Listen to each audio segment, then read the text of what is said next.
Hello everyone. So in this video we are going to discuss chapter Light of Physics class 10th. So before starting this chapter, let us study that what basically light is. So light is a form of energy. So light is basically a form of energy. So let's start with the chapter, and the first topic which comes, that is reflection of light. So it is a phenomena of bouncing back of light from a polished or any surface. It is not necessary that reflection of light will always take place from a polished surface only. Reflection can take place from any surface. So let us discuss what are the types of reflection. So there are basically two types of reflection. One is regular reflection and another is irregular reflection. So regular reflection is also known as specular reflection, and irregular reflection is known as diffuse reflection. In regular reflection, angle I means the angle of incidence is always equals to the angle of reflection. You can see in the diagram, it is the polished surface, and means regular reflection always takes place from a polished surface only. So this is a polished surface, and a ray of light is coming and bouncing back from the same position, means the angle of incidence is equals to angle of reflection. And in irregular reflection, you can see it is an irregular surface from which a ray of light is coming, but it is not bouncing back from the same surface. Angle of incidence is not equals to the angle of reflection. Now a question arises from here, that why mirror is silver and not blackened? That why mirror is only of silver color, not a black or any other color? So the answer is because silver is perfect or nearly perfect reflection of light. Means the silver color is means the perfect color to reflect the light back. Now let's discuss some more questions. So another question is that in practical life, which type of reflection is there? And the answer is regular reflection. The light you see when you on a bulb in your room, the light you see, it is due to the irregular reflection only, because it is not possible in a room to always have a plain surface or polished surface. So it is in practical life, it is due to irregular reflection. The another question is, how do we see things? So we see things due to reflection. The light reflects on them and we are able to see them. If regular reflection only possible in case of plane mirror, उन्होंने पूछा है that regular reflection is only possible in the case of plane mirror only. So the answer is no. Regular reflection is also possible in the case of concave or convex mirror. Now let us study what are the types of mirror. So the first type is plane mirror and the second type is spherical mirror. Plane mirror, it is only of one type. It is its polished surface and it is the reflecting surface. And the another one is spherical mirror. Spherical mirror are of two types, concave mirror and convex mirrors. So these are the two types. In this, it is reflecting from inner side and polished from the outer side, and in this, it is reflecting from the outer side and polished from the inner side. Now let's see what is concave mirror. So concave mirror is basically when a portion of a spherical glass surface or mirror is polished from outer surface such that the inner side became a reflecting surface, then the resulting mirror is called concave mirror. Means when the part of a spherical glass surface that you can see the diagram, it is polished from the outer side. See, it is polished from the outer side, and because of that, its inner side became the reflecting surface. Then it is known as a concave mirror. Now let's study what is convex mirror. So when a portion of spherical glass surface is polished from inner side so that the outer side became a reflecting surface, the resulting mirror is called convex mirror. can see in the diagram also the outer surface is polished and the inner one is reflecting. So you can learn the definitions of the mirror very easily from diagrams also. So there is one another topic which I forgot.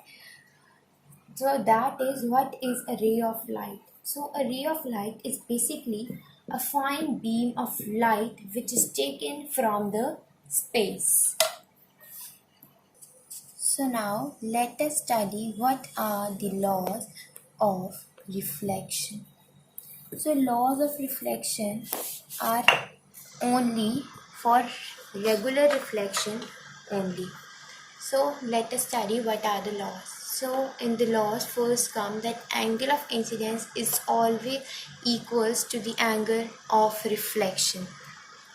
Incident ray, reflected ray and normal all lies in the same plane.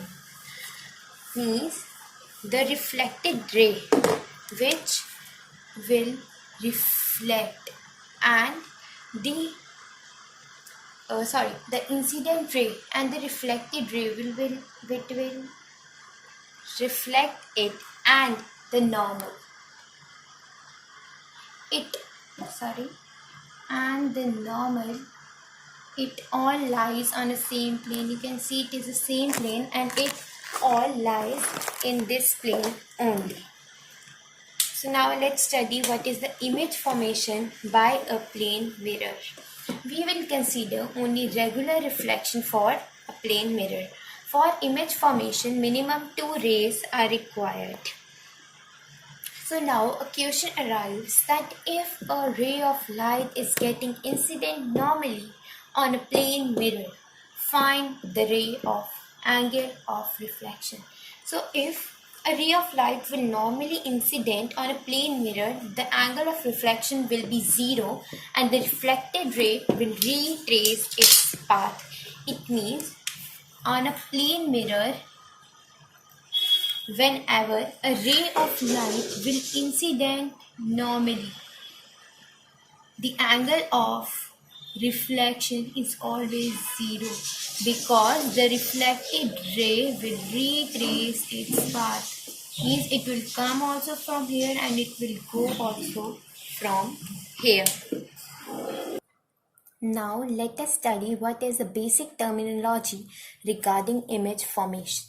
So you can see this sphere. In this sphere we have pointed some marks which you can see C, R, F, P, and this is the principal axis. So let's study in detail what are these points. So let's start with the pole. So pole, you can see here P I had marked. It is its representation. So pole is basically the midpoint of a spherical mirror. So you can see it is a spherical mirror. If you will not look at this part, you will see that this part is a spherical mirror in which P is its center point. So next is center of curvature. This C which I have marked here, it is the center of curvature.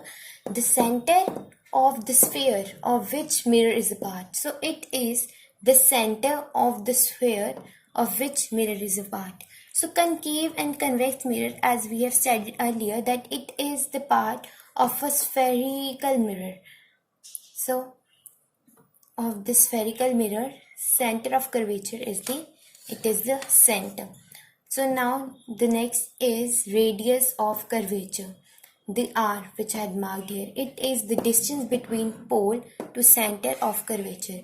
You can also see its representation which I had written here, PC or R. PC means the distance from P to C, or radius, center of radius of curvature.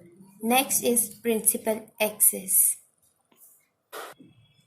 A line joining center and pole extended on both the sides. So principal axis, as I have shown you in the diagram, it is a line which joins the center and the pole and extended on both the sides.